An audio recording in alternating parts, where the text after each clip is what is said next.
Skein of yarn. I've drained as much of the water as I could, but as you can see, there's still a little bit of water in there.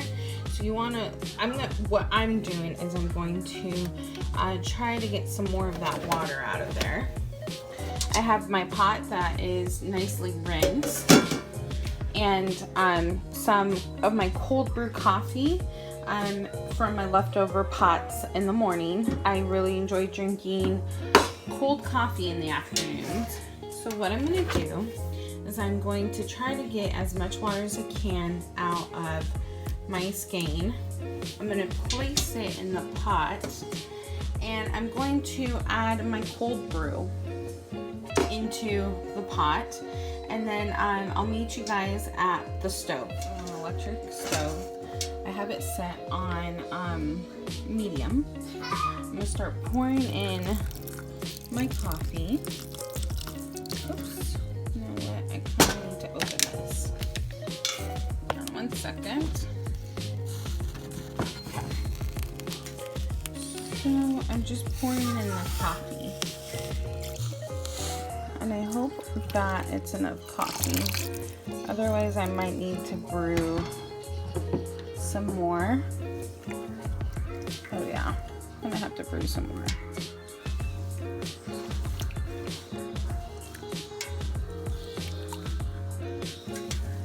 This is just Starbucks coffee that I buy, and it's left over from my my pots in the morning. Okay, so you know what? I think I'm gonna brew another pot, because you're supposed to kind of let it.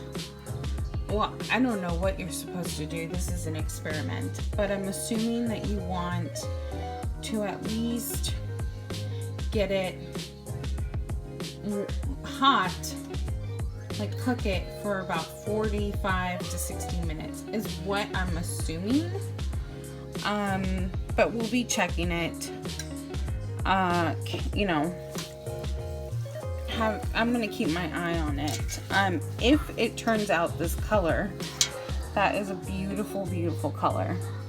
Now, I haven't added anything to my coffee. Like, I didn't add vinegar or citric acid, and the reason why is I believe that with the citrus, that the natural acid in coffee, I think it'll be okay. Plus, it's soaked in citric acid when I first soaked it, so we'll see. The coffee's starting to get nice and hot. But yeah, let's go ahead and see what happens. I'm gonna brew another pot of coffee just to add it, just in case. So I will check in with you guys in just a little bit.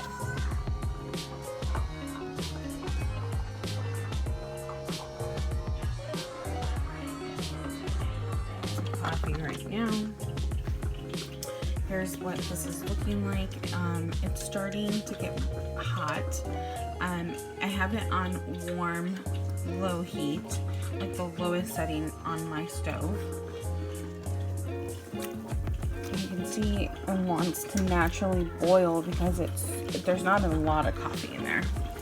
So anywho, it smells amazing in my house.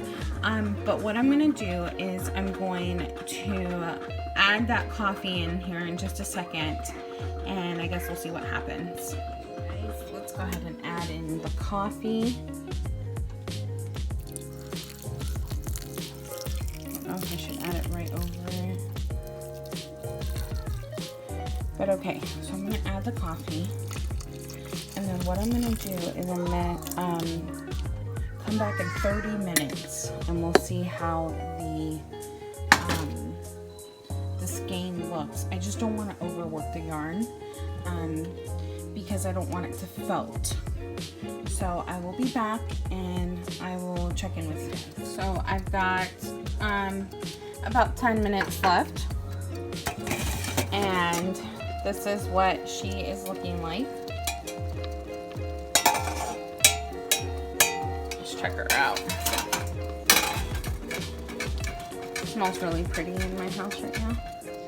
So it's a beautiful color. I don't know if it's gonna stay this color, but what I'm gonna do is I think it's been on here long enough. Once the 30 minutes hits, I'm gonna turn off my stove, let it completely cool down, and then I'm gonna rinse her out, and I will show you what it looks like at the end.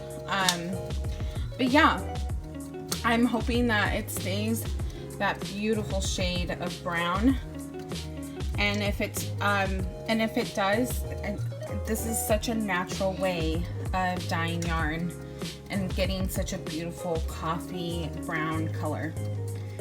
So I'll jump on once it's completely cooled down. Hi guys, I'm not sure why my audio wasn't working here, but basically what I'm doing is I'm giving my skein a rinse bath, and I'm just using regular Dove dish soap. I'm using lukewarm water. You don't want to overwork the yarn by using extremely cold water or like extremely hot water. So just make sure that your water is lukewarm, and you want to do this until the skein starts kind of releasing just clear water when you rinse it.